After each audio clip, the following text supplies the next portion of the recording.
Thank you juga Karina. Sebenarnya ketika aku bilang aku berusaha mengerti orang-orang yang tidak mengerti sama aku, karena mungkin itu adalah cara aku untuk occupying ya, untuk menghadapi perbedaan ini gitu, dan juga menghemat energi aku untuk menjelaskan ke orang-orang yang menurut aku ya kayaknya mereka memang tidak punya intensi untuk mengerti aku, atau tidak punya energi untuk mengerti aku, atau mungkin secara kapabilitas pengetahuan dan lain-lain tidak bisa sampai ke sana saat ini. Dan sebelum masuk ke tahap ini sebenarnya aku cuma bilang sama teman-teman yang baru tahu bahwa dia ADHD, baru didiagnosis sebagai ADHD, gak apa-apa banget kalau teman-teman masih ada fase, pengen banget ya dia mengerti sama orang lain. Karena waktu di awal pun aku mau mulai sebagai seorang ADHD gak langsung tiba-tiba di level atau di step, gue udah ngerti nih cara kerja otak gue, terus kalau orang lain gak ngerti gak apa-apa gitu. Gak gitu, semua tuh berjalan dan proses setiap orang tuh berbeda, dan it's okay banget. Dan karena aku juga melihat salah satu hal yang ngebantu aku untuk grow up sebagai seorang ADHD adalah buku-buku ADHD dari luar.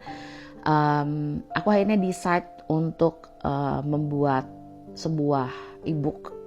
Judulnya adalah ADHD Mulai Dari Mana, dan di sana juga aku ngegabungin beberapa cerita summary dari buku-buku yang aku baca, karena aku ngelihat bahwa buku-buku ADHD di luar itu harganya pricey, dan mungkin teman-teman yang tidak punya habit baca akan struggle dari sisi bahasa, atau mungkin dari sisi tebalnya buku, dan juga proses waktu itu. Jadi aku ngerasa kalau misalkan dulu aku nemuin satu kayak literally buku kecil yang gak terlalu panjang tapi to the point pembahasannya, mungkin lebih cepat lagi untuk ada di tahap mengerti, oh ternyata ini bukan penyakit ya, bukan masalah harus disembuhin ya gitu. Karena masih banyak orang yang kalau ngobrol sama aku, bisa sembuh gak? Gimana cara sembuhnya? Kalau minum obat sembuh gak gitu. Jadi masih banyak orang yang salah kaprah bahwa ada itu adalah penyakit gitu.